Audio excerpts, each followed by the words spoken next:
Alrighty, everybody. Sorry for the change of scenery. There's actually a couple things I want to do now that I'm level 30, and to pad out this episode a bit. That's actually several days after the last thing I did, porting the Central Shroud, because Central Shroud is not the right place I want to go just yet.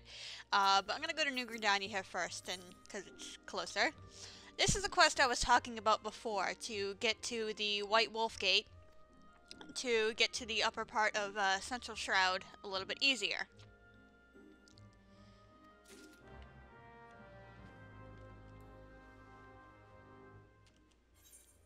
And I was right about it opening at level 29, so I knew it was around there somewhere. I don't know the exact activation before that quest becomes available. And I honestly don't know if when I was looking for it earlier, I was simply looking in the wrong place as well.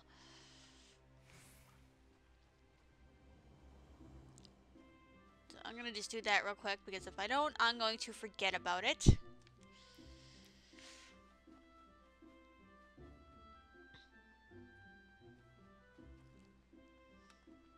Hello, sir, with the long name here. Well, I have a pass.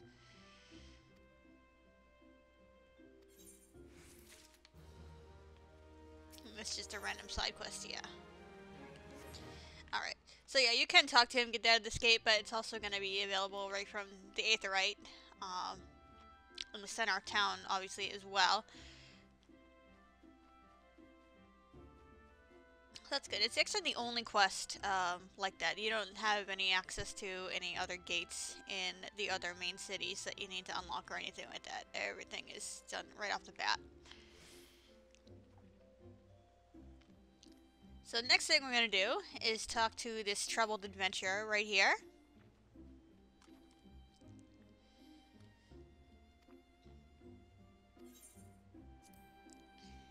And we're going to get some retainer ventures, which are obviously going to be done all off screen.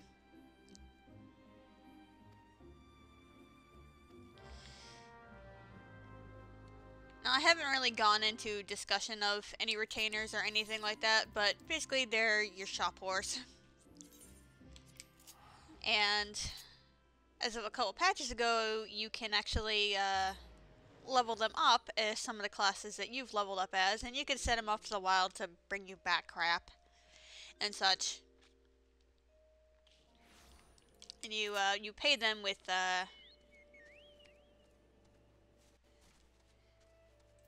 where are you on the map? Why am I not seeing a glowy thing? Oh, there it is. You pay them with tokens, which we're gonna get as a reward, so it's basically an easy way to get crap and make a little bit of extra scratch for literally like almost no effort.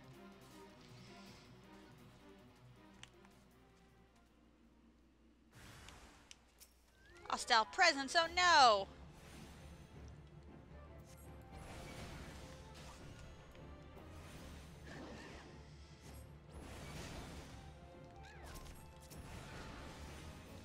So apparently these buzzards are carnivorous.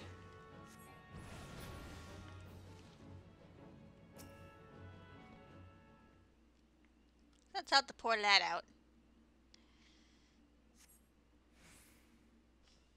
Should probably get my mouse off the middle of the screen there. Or maybe it's a chick. Whatever.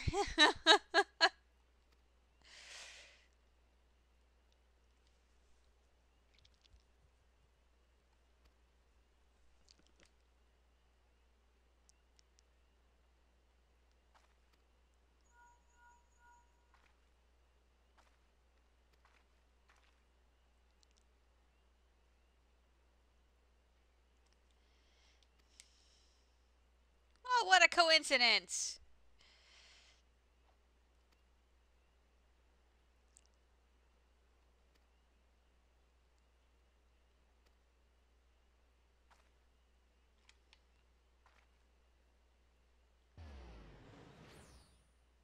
Alright, take care now. Bye-bye then.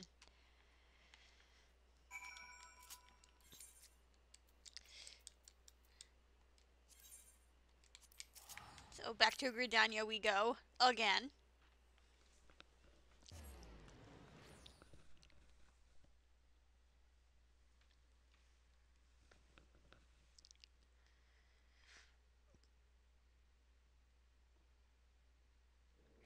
need to go to Olgerdine, and I'm assuming I'm gonna take a shot in the dark instead of looking this up, that she's in the market. So hopefully I got this right.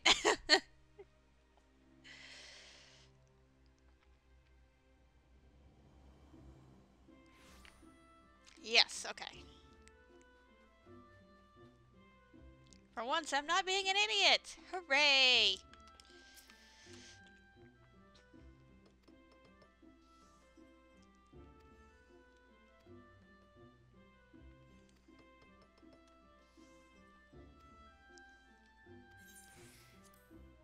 So these ventures are these said tokens.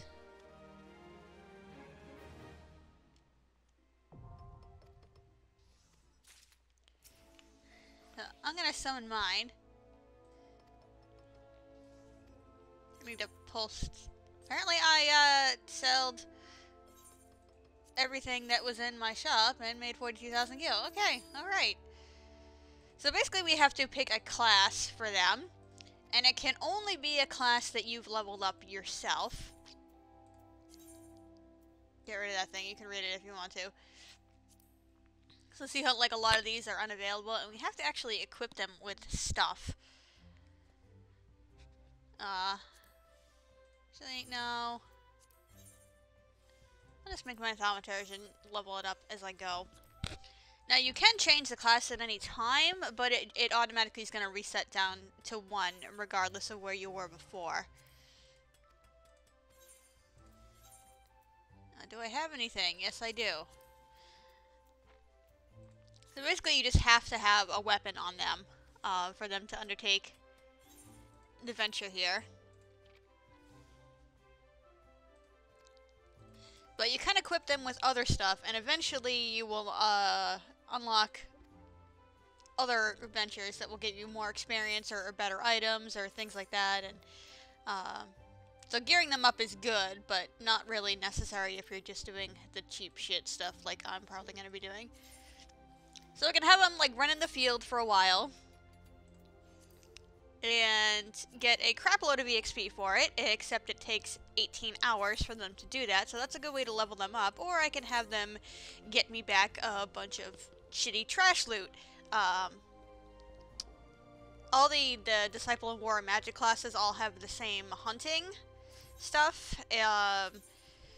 The field exploration also differs a little bit. And eventually we'll also unlock a third type of venture once our level is high enough.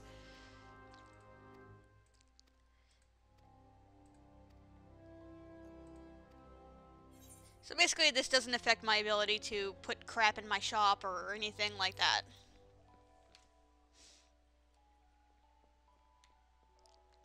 So she's gonna level up and do some crap now. Hooray! Alright. And there's one last thing we want to take care of. We need to go to South Shroud to start the quest. I originally went to Central Shroud to start, but it doesn't actually start in Central Shroud, it starts in South Shroud. In a place we actually haven't been yet. We need to go down to this half of the map right here. To that quest right there, my feisty little chocobo. We're gonna go on the long way. There is a path that cuts through here, but the monsters are a little higher level, so I don't want to do that because I don't want to get my butt raped by level 37 monsters and crap. So there is another aetheryte down here.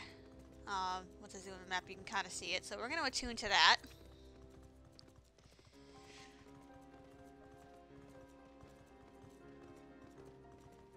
I think the story quests will lead us down there shortly, I think. Not 100% sure about that.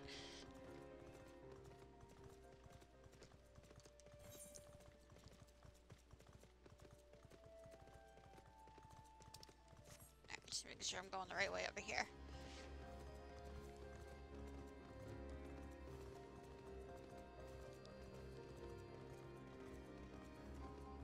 Hello, Mr. Giant Antelope. Hello, other Mr. Giant Antelope. Enough of the does. I know I commented on this before. The does are all up here. The stags are way over in the boondocks.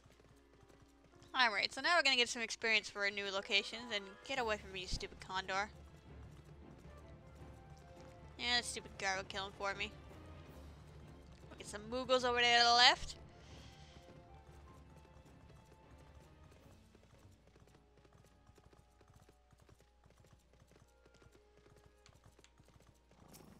Love how from a distance that Chocobo looks like it's on fire.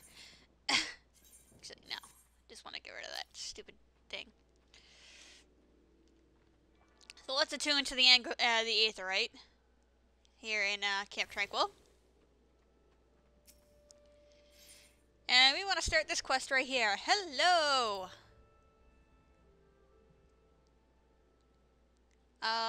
Yes I do.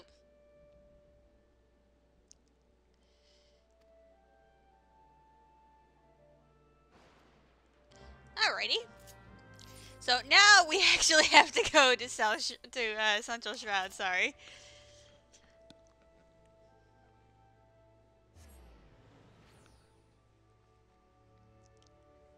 And be educated in the ways of the Chocobo. That's what I was trying to do the first time. And I'm like, where is this? I was like, well, obviously I cut it out, but I was freaking out. I'm like, where is this goddamn quest? It's supposed to be activated at level 30. And I was like raging on screen and everything. I'm glad I cut that out all up, obviously. Yes, I want to train my bird in combat. Yep, you have my word. I'm an adventurer, I can't lie. Alright, so we need some Gishel Greens. Just don't mistake the sylphs for Gishel Greens.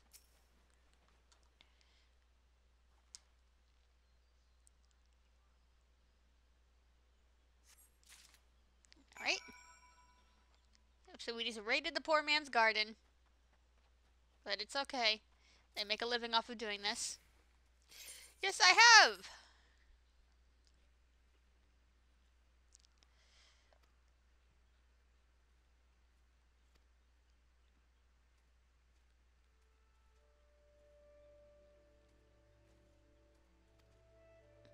We'll be learning a little bit more about them later. Not that it will have anything to do with Chocobos, but...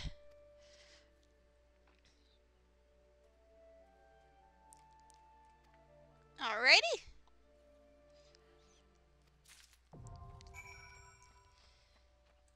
So now we can summon our Chocobo to battle, but to do that...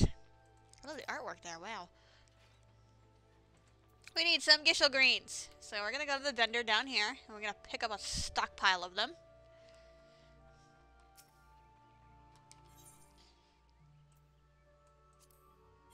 And I didn't mean to drag the window, I meant to...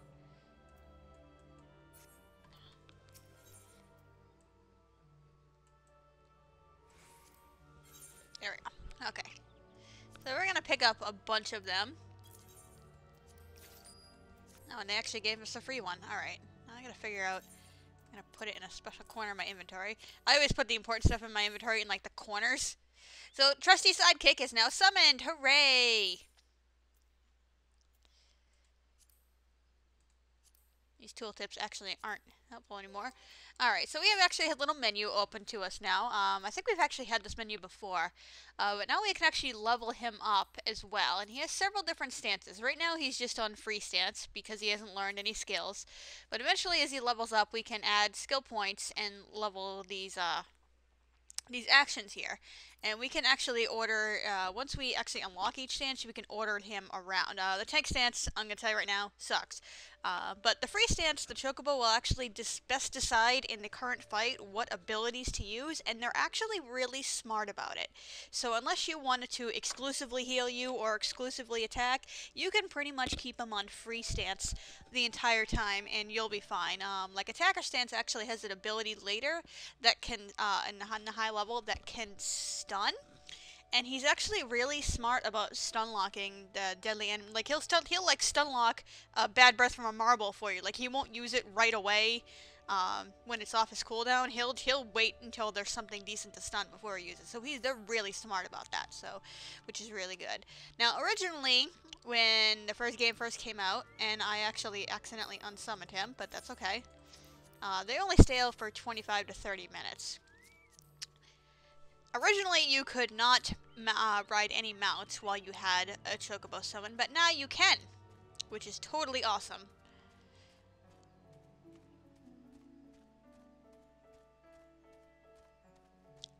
we're in the overworld. We're gonna be using trusty sidekick here a lot, so we can level him and he can help us kill things and all that wonderful stuff. We cannot take him into duties or anything with us as well, so you can only summon him to battle in the same places you can summon him to actually ride on. And yes, your chocobos are all male. They're geldings. Unfortunately, they had their balls cut off. Alright, so let's kill some of these babies. Now, I don't even have to tell him to do anything. He's just automatically gonna go by himself. He'll target your, once you target an enemy, he'll go right ahead and smack it until that thing is dead. If you're attacking multiple enemies and one is killed, he'll attack the first one that you attack next.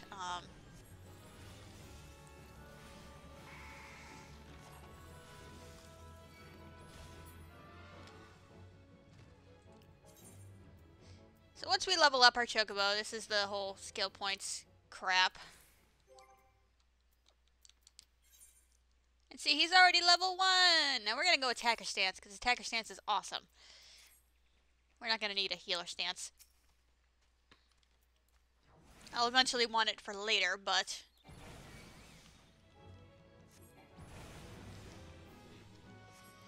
for now, attacker stance is just fine. Have him help us beat the crap out of things.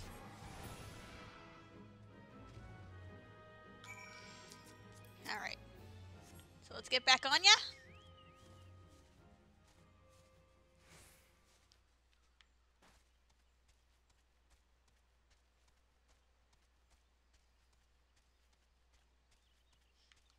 My only complaint is, once again, he seems to run so slow on a Rogadin. But it's alright. He's a big chocobo carrying a big girl. It's okay.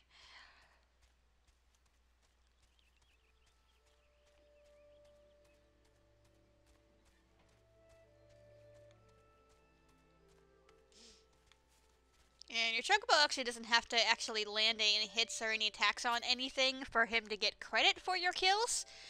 He just actually needs to be out-summoned, so even if you're AoEing the crap out of things and he's obviously only attacking one thing, he'll get credit for everything you kill. So that's good.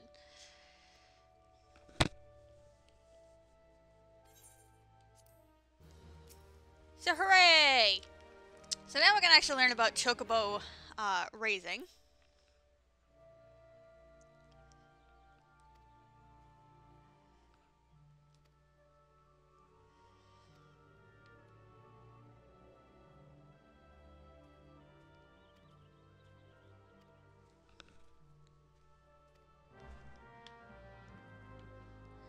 Oh great, so we gotta clean his stables first. Alright. But anyway, since my free company has a house, we have a chocobo stable there. Which is awesome. And as soon as he lets us, we're gonna go over there.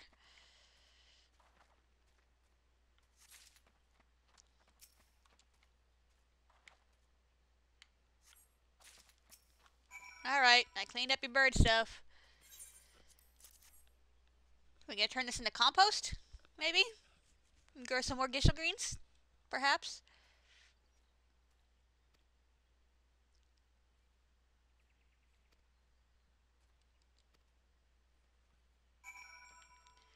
Alright, now I gotta get some chocobo food. Not the kind you summon him with, but the kind he actually likes to eat as a snack.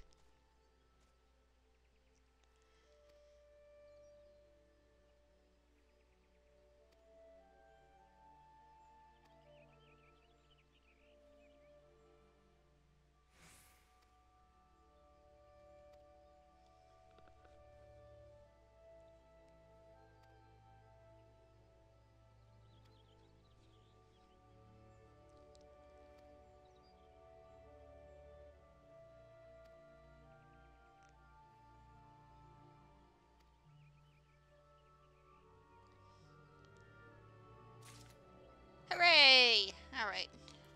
Oh, a gigantic cracker root. Oh, man.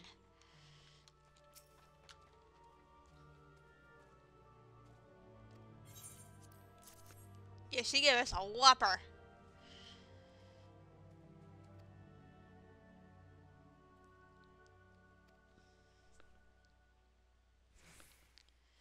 Alright, would you just shut up already and give me the ability to train my own Chocobo? What the hell? I didn't expect this to take this long.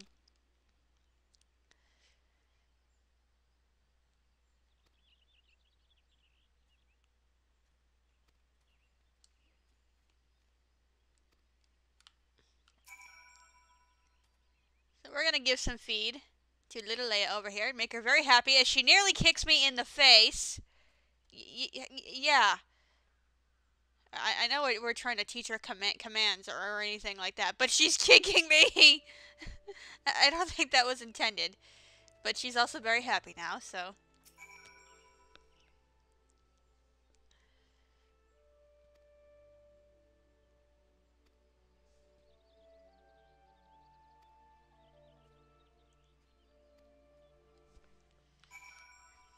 Alright, finally. Alright, will you give me the ability to stable my own Chocobo now, sir?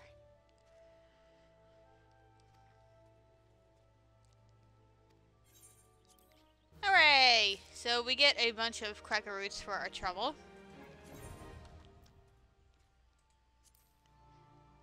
So go ahead and read the tooltips if you want to there. We're gonna go back to my house. My free company house. Actually, I want to unsummon him first. There we go.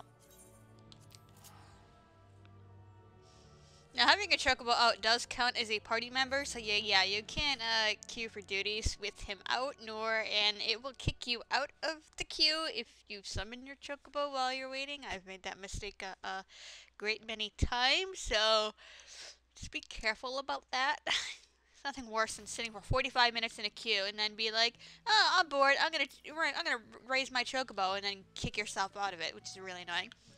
Alright, so this is our Chocobo stables. You can like buy them if you have a house. So we're gonna stick them in the stable. And here we can actually train our Chocobos, and every other Chocobo. There is more feed than the cracker root, but we really don't need to concern ourselves for that. So we can train anybody's Chocobo. You can only do it once every hour. Well, each specific Chocobo can only be trained once an hour. There's several little mini cutscenes here. And we feed him because he's a little piggy.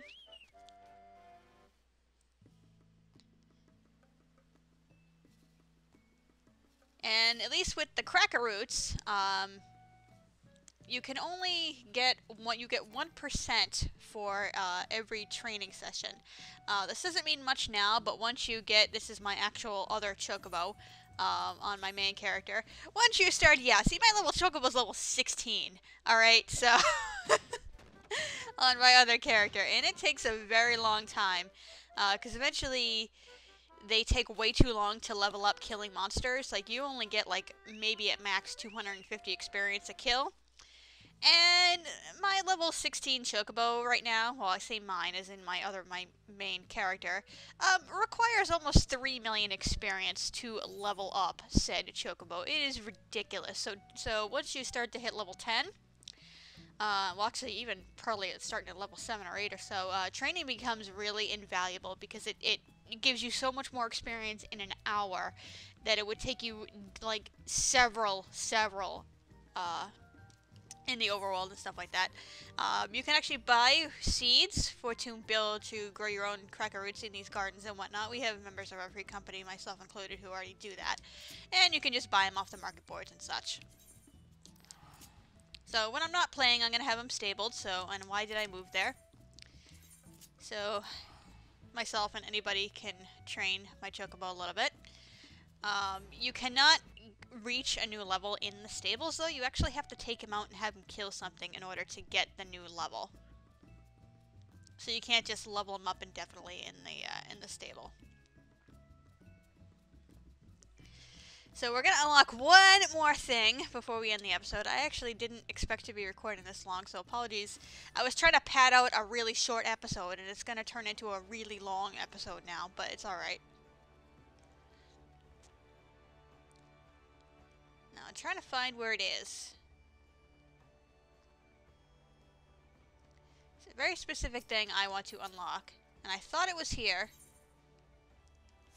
Nope. Damn it. I'm gonna have to figure out where that is, so... Okay, I found it. I was just simply on the right part of the map, but I was on the lower decks and I wanted to be on the upper decks. Alright, we need to complete this quest right here. First.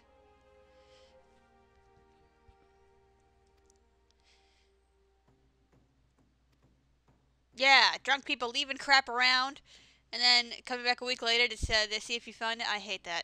That happens at work a bunch. Especially with people's, like, debit cards and stuff like that. It's like, why would you not just report it missing, like, if you haven't found it in, like, a few hours and you think you left it somewhere? Like, don't wait a week.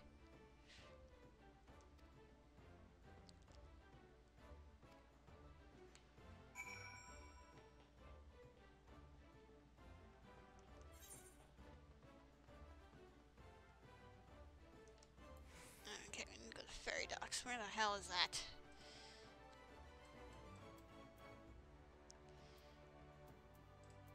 Alright, where's the nearest goddamn aetherite so we can get the heck out of here and finish this episode already?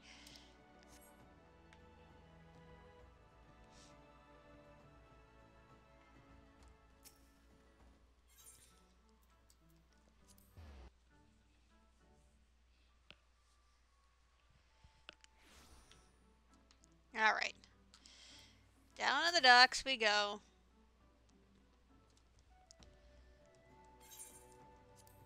Here's your journal.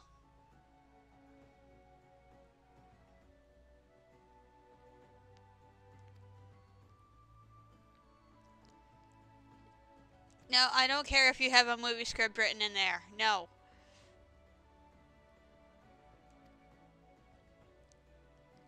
Now, if you would kindly stop hitting on me, that would be nice.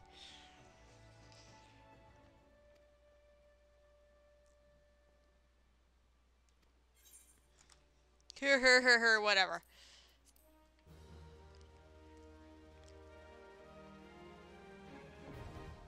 Alright, so now we have the challenge log. Hooray, I should have unlocked this a lot sooner. But basically, it's a log that resets every week. And basically gives you, like, free experience and money for crap you're probably already doing.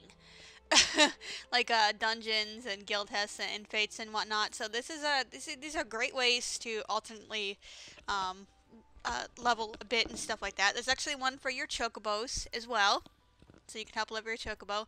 And the rewards, the experience-based rewards, like the chocobo one is for chocobo experience. It's actually based on your current, or in the chocobo's case, the chocobo's level. So obviously the experience from this doesn't seem like much now, but it's gonna slowly rise as we go along, because it's percentage based, like I said, on your current level. So these values are gonna change. So this is gonna help us level up a bit more faster. Unfortunately, I only get the reward once per week, and it depends on the class I'm currently on. So obviously, if I actually finish this third dungeon on another class, my reward is going to be a bit different. So you can actually kind of tweak it a bit based on, because you only get the reward for the actual final act.